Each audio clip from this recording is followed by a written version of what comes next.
Hi everyone, welcome back. So in this video, I'm gonna share with you how you can add the RSI on MetaTrader 4.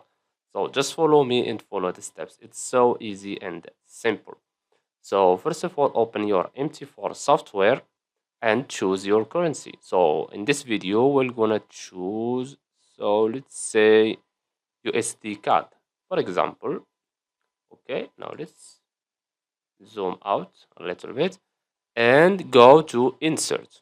Okay, indicators, then go to this one, oscillators, then choose this one, relative strength index, RSI.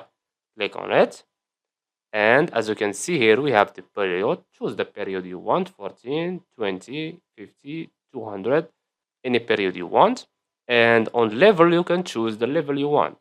Most of the people, I think, they use 70 and 30.